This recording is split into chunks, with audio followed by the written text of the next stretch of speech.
ადამიანი სამშვილდელი აკაშას პრინციპისგან, ანუ უნატიფესი ეთერული ვიბრაციებისგან შეიქმნა. ელემენტთა ნატიფი მოძრაობის სახით ელექტრული და მაგნიტური ფლუიდებისა და მათი პოლარობების საშუალებით.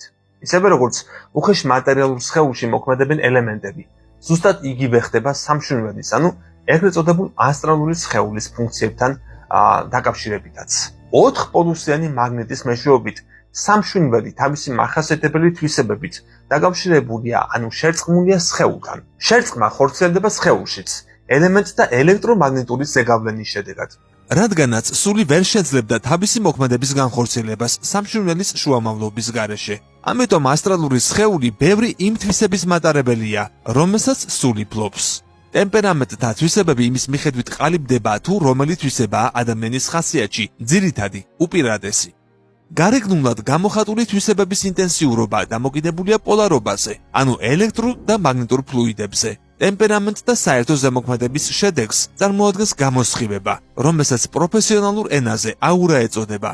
აქედან გამომდინარეობს, რომ აურა არ უნდა შევადაროთ ასტრალურ მატრიცას, რადგანაც ეს ორი მოვლენა მკვეთრად განსხვავდება ერთმანეთისგან. ასტრალური მატრიცა ესაა შემაერთებელი ქსოვილი სხეულსა და სამშვილდელს შორის. აურა კი პირიქით, ელემენტთა ზემოქმედების გამოსხივებაა მათ სხვადასხვა თვისებებში. ასტრალური დონე ხშირად მეოთხე განზომილებად მოიხსენიებენ. იგი არ იყო შექმნილი 4 ელემენტისგან, არამედ წარმოადგენს აკაშას ელემენტის გამკვლევების ერთ-ერთ საფეხურს. ანუ ყველაფერი, რაც აქამდე ყოფილა, ახლა არის ან მომავალში იქნება მატერიალურ სამყაროში. მის მიერ რეგულირდება და იმართება.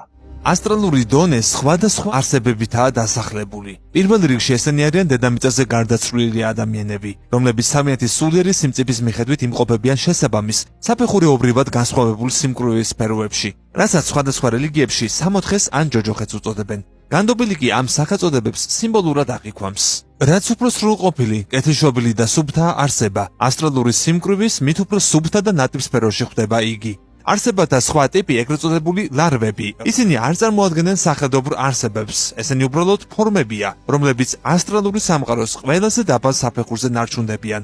მენტალური დონე ესაა სულის სფერო მასთან არსებული ყველა ძალით. მენტალური სფერო ამავდროულად აზრების სფეროსაც წარმოადგენს, რომლებიც იდეათა სამყაროდან, ანუ სულის აკაშადან წარმოიშვებიან. ყოველ აზრს საფუძვლად უდევს ძირითადი იდეა, რომელიც თავისი თვისებების შესაბამისად ეთერის პრინციპის მეშვეობით გარკვეულ ფორმას, ანუ პლასტიკურ ხატ სახეს იღებს. გამოიწერე კოდის YouTube არხი. ნახე უამრავი საინტერესო ვიდეო სხვადასხვა თემაზე.